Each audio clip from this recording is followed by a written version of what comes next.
এর আগে বৃহস্পতিবারে আরও 5টি অভিযোগ জমা পড়েছে। এই গত কয়েকদিনে 9টি অভিযোগ আমাদের কাছে জমা পড়েছে।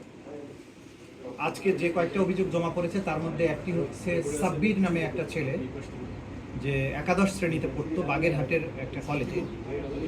সে ঢাকাতে বেড়াতে এসেছিল, তার আত্মীয়ের বাসায় বেড়াতে এসে সেখান থেকে বাইরে ঘুরতে যাওয়ার কথা বলে আসলে সে ছাত্র আন্দোলনে যোগ দেয়। 19 জুলাই উত্তরার 7 নম্বর সেক্টরে সে পুলিশের গুলিতে নিহত হয়। নিহত হওয়ার পরে পুলিশ তার লাশটা নিয়ে যায় থানা থেকে। কোনোভাবে হয়তো তার কাছে তার কোনো রিলেটিভের নাম্বার ছিল বা মোবাইল ছিল, সেই কারণে তার দুলাভাইকে পুলিশ ফোন করে বলে যে এই ছেলেকে আপনি চিনেন কেন। তখন জানানো হয় যে সে আমার শালক। তখন বলেছে সে উত্তরাতে পুলিশের গুলিতে নিহত হয়েছে, তার লাশ আপনারা তাড়াতাড়ি এসে নিয়ে যান। সেখানে তখন তার দুলাভাই লাশ আনতে যায়। যাওয়ার পরে বলছে যে আপনি এক্ষুনি লাশটা নিয়ে চলে যাবেন, আর একটু দেরি হলে লাশ এখানে পেতেন না। তখন তাকে আরেকটা অ্যাম্বুলেন্স জোগাড় করে তাড়াতাড়ি লাশটা ওখান থেকে বের করার চেষ্টা করা হয়। রাস্তায় ছাত্রলীগ, যুবলীগ, আওয়ামী লীগ তাদের এই অ্যাম্বুলেন্সটার উপরে হামলা করে, অ্যাম্বুলেন্সটাকে ভাঙচুর করে, লাশের উপরে ওই গ্লাসের ভাঙ্গা টুকরো দিয়ে ছেয়ে দেয় এখন। তারপরে কোনো রকমে লাশটা এখান থেকে বের করে ঢাকার বাইরে বাগেরহাটের চিতলমারিতে তার গ্রামের বাড়িতে নিয়ে যাওয়ার চেষ্টা করা হয়। রাস্তায় পুলিশ আবার থামায় তাদেরকে, থামিয়ে বলে যে ভেতরে এবং কোনো লাইট জ্বালানো যাবে না, লাইটবিহীন অবস্থায় গোপনে আপনি লাশটা নিয়ে চলে যাবেন, তা নাহলে কিন্তু লাশ নিতে পারবেন না। সেই অবস্থায় লাইট নিভিয়ে অন্ধকারের মধ্য দিয়ে তারা লাশ গ্রামের বাড়িতে নিতে পারেন রাতের বেলায়। সেখানে নেয়ার পরে সেই জায়গায় গিয়ে দেখা গেল যে সেখানেও পুলিশ ঘেরাও করে আছে। পুলিশ তখন তাদেরকে বলল মাত্র আধা ঘন্টা সময় আছে, এর মধ্যে আপনাকে লাশ দাফন করতে হবে। তার মাকে পর্যন্ত ঠিকভাবে তার ছেলের মুখটা দেখতে দেয়নি, জোর জবরদস্তি করে সেই ছেলেকে সেখানে তারা দাফন করতে বাধ্য করে। এইটা এই যে 9টা অভিযোগের মধ্যে এটা একটা অন্যতম হৃদয় বিতরক ঘটনা। সেই ভিকটিম আজকে এখানে উপস্থিত আছে। তো এগুলো আমরা জমা প্রতিদিনই পাচ্ছি, বিভিন্ন জায়গা থেকে আসছে। দেখুন, আমরা যেটা বলেছি যে সারা বাংলাদেশে যেখানে যাদের কাছে এই স্টোরিগুলো আছে তারা যাতে আন্তর্জাতিক অপরাধ ট্রাইব্যুনালের কাছে, আমাদের প্রসিকিউশন এবং তদন্ত সংস্থার কাছে এগুলো নিয়ে আসলে যেটা সুবিধা হবে যে আমরা এই জিনিসগুলো তদন্ত করতে আমাদের সুবিধা হবে।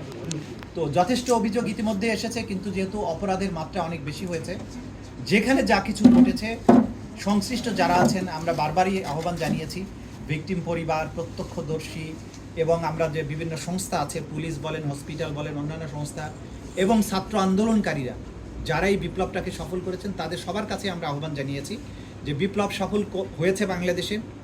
বিপ্লব সফল হওয়ার পরে এইটার যে একটা অঙ্গীকার ছিল যে আমাদের যারা শহীদেরা, যারা জীবন দিয়েছেন, যারা চোখ হারিয়েছেন, পা হারিয়েছেন, তাদের জীবনের অনেক কিছু তারা হারিয়েছেন, এই সব মানুষদের প্রতি এই জাতির একটা দায়বদ্ধতা আছে যে এই বিচারটা তাদের করা দরকার।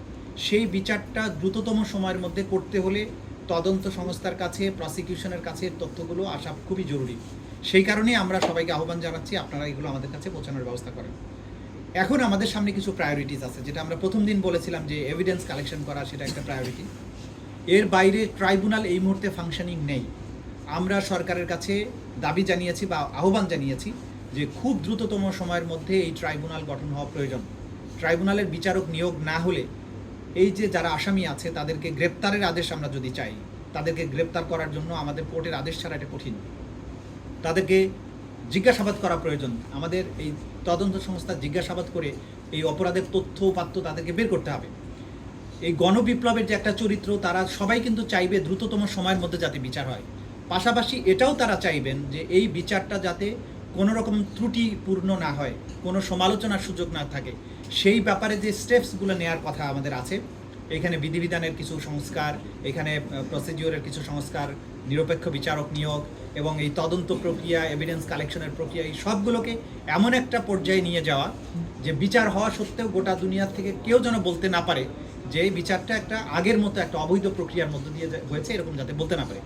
সে কারণে এখন আমাদের প্রায়োরিটি হচ্ছে, আমরা চেষ্টা করছি, সরকারের কাছেও আমরা অনুরোধ করছি যে দ্রুততম সময়ের মধ্যে ট্রাইব্যুনালটা পুনর্গঠন হোক।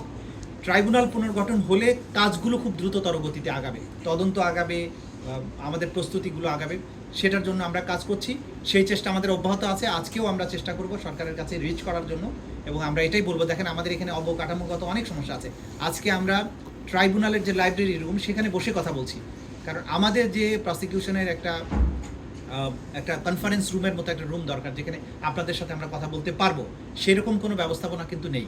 এই যে লজিস্টিক যে সমস্ত সাপোর্ট আমাদের দরকার, সেটা যাতে দ্রুততম সময়ের মধ্যে দেওয়া হয়, সেটার জন্য আমরা কাজ করছি, চেষ্টা করছি। তবে যত কিছু হোক না কেন, যদি লজিস্টিক সাপোর্টের ঘাটতিও থাকে, আমরা যারা এখানে দায়িত্ব নিয়েছি, এটা আমাদের জাতির প্রতি দায়বদ্ধতা। সুতরাং যত ঘাটতি থাক, আমরা চেষ্টা করব কাজটাকে ক্রমাগত এগিয়ে নেওয়ার জন্য, যাতে কোনো বিলম্ব এখানে না হয়, এবং সেই চেষ্টা অব্যাহত থাকবে। দেখুন, এটা তো রাষ্ট্রের ব্যাপার, আমরা তো প্রসিকিউশন টিম মাত্র। এখানে আপনারা জানেন যে আইন অনুযায়ী এখানে বিচারক যারা হবে, তারা সুপ্রিম কোর্টের হাইকোর্ট বিভাগের বিচারক, অথবা বিচারক হিসেবে দায়িত্ব পালন করছেন বা করেছেন এরকম, অথবা হাইকোর্ট বিভাগের বিচারক হওয়ার উপযুক্ত ব্যক্তি, অর্থাৎ আইনজীবীও যদি হয়, জেলা জজও যদি হয়, তারা এখানে বিচারক হওয়ার উপযুক্ত। সুতরাং এই যে বিচারক নিয়োগের যে প্রক্রিয়াটা আছে, সেই প্রক্রিয়ার মধ্য দিয়ে এখানে বিচারক আনতে হবে।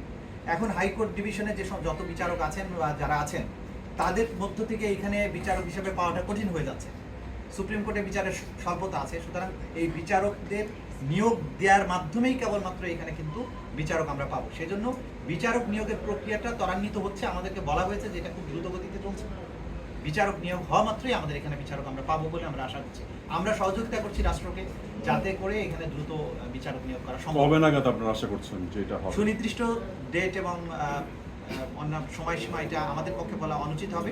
এটা আইন উপদেষ্টা বা আইন মন্ত্রণালয় ভালো বলতে পারবেন। আমরা চেষ্টা করব দ্রুততম সময়ের মধ্যে। সুনির্দিষ্ট ডেট আমরা দিতে পারছি না। আসলে অনাগ্রহের কারণটা কি? মানে বিচারক আপনি বলছেন যে কঠিন হয়ে যাচ্ছে। না, অনাগ্রহ নাই, অনাগ্রহের কোনো কারণ নেই। আপনারা জানেন যে এইখানে নিরপেক্ষ বিচারক লাগবে, আন্তর্জাতিকভাবে গ্রহণযোগ্য বিচারক লাগবে। তা আমাদের হাইকোর্ট ডিভিশনের বিচারক যারা আছেন, যারা বিগত সরকারের আমলে নিয়োজিত হয়েছেন, স্বাভাবিকভাবেই তাদেরকে যদি এই ট্রাইব্যুনালে আনা হয়, এটা নানান দিক থেকে প্রশ্ন উঠতে পারে।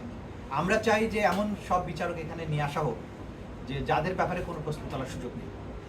তাদেরকে সেই ধরনের জ্ঞান সম্পন্ন, সেই দূরদৃষ্টি সম্পন্ন, এবং তারা যাতে জাতির প্রতি তাদের কমিটমেন্ট আছে, এই ধরনের বিচারকই এখানে দরকার। তো সেই কারণে সরকারকে নানান দিক বিবেচনা করতে হচ্ছে।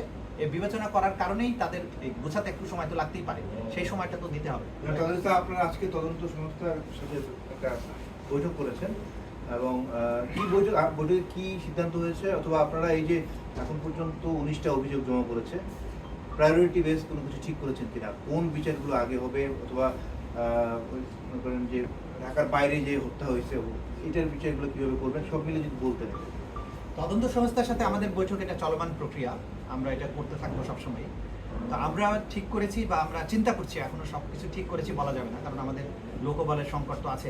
আমরা চাচ্ছি যে যেগুলো সবচাইতে বেশি সেন্সিটিভ, সেইগুলোকে আমরা প্রথমে নিয়ে আসবো, এবং সেগুলোর তদন্ত আগে শেষ করার চেষ্টা করবো। ঢাকা শহরের সবচাইতে বড় বড় হত্যাকাণ্ড যেগুলো হয়েছে, ধরেন উত্তরাতে হয়েছে, যাত্রাবাড়িতে হয়েছে, বাড্ডাতে হয়েছে, মিরপুরে হয়েছে, আশুলিয়াতে হয়েছে, এই যে নির্মম হত্যাকাণ্ড এবং যেগুলো একেবারে জাজল্যমান আছে, এই মামলাগুলোকে আমরা আলাদা আলাদা করে এগুলো তদন্ত সম্পন্ন করে দ্রুত এগুলোকে বিচারের জন্য আগে নিয়ে আসার চেষ্টা করা হবে। এর বাইরে যেমন আলোচিত হচ্ছে রংপুরের আবু সাইদ, সেটা ঢাকার বাইরে, সেটাও আমরা প্রায়োরিটি বেসিসে চেষ্টা করব। এইভাবে আমরা চিন্তা করছি। সব কিছু নির্ভর করছে কত দ্রুত ট্রাইব্যুনালটা পুনর্গঠিত হবে, সেটার আলোকে কাজটা দ্রুত আগাবে। আমাদের দিক থেকে চেষ্টার কোনো ঘাটতি নেই। আরেকটি বিষয় জানার, যে আপনাদের কাছে এবং তদন্ত সংস্থায় যে অভিযোগগুলো আসছে, সেগুলোর মধ্যে যদি কারো আপত্তি থাকে এবং সেখানে যদি ভুল কোনো নাম আসে, সেক্ষেত্রে তাদের আইনি প্রতিকার কি? তদন্ত সংস্থার কাছে এবং আমাদের কাছে যেগুলো আসছে, এগুলো কিন্তু সরাসরি মামলা না, এগুলো আমাদের কাছে তথ্য আকারে, অভিযোগ আকারে আসছে। এগুলো যাচাই বাছাই করে আমরা যখন কোর্টের কাছে পিটিশন আকারে দায়ের করবো, সেইটা তখন আন্তর্জাতিক অপরাধ ট্রাইব্যুনালের আইনের অধীনে মামলা হবে। সুতরাং সেই মামলা হওয়ার আগ পর্যন্ত অভিযোগে কারো নাম আসলেই তিনি আসামি হয়ে যাচ্ছেন না, অন্তত এইখানে হচ্ছেন না। ম্যাজিস্ট্রেট কোর্টে অথবা থানার ব্যাপারটা আলাদা।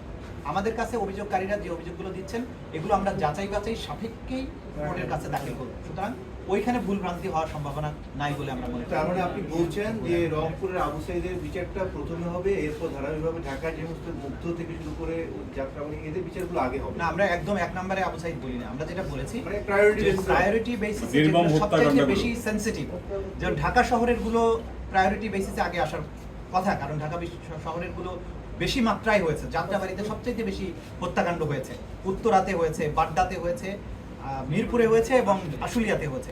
এগুলোকে আমরা প্রায়োরিটাইজ করব, এগুলোকে সামনে নিয়ে আসার চেষ্টা করব প্রথমে।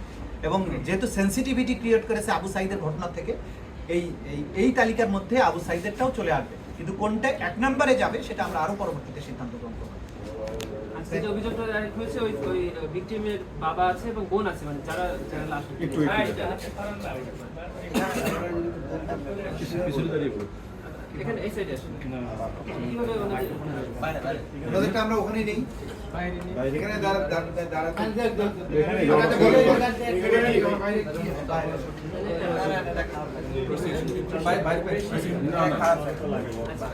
এই দরজার বাইরে একটা চেয়ার দেওয়া যায় না ওদের অফিসে ওনারা বসলে কি আচ্ছা ঠিক আছে, আমার মনে হয় যে আমরা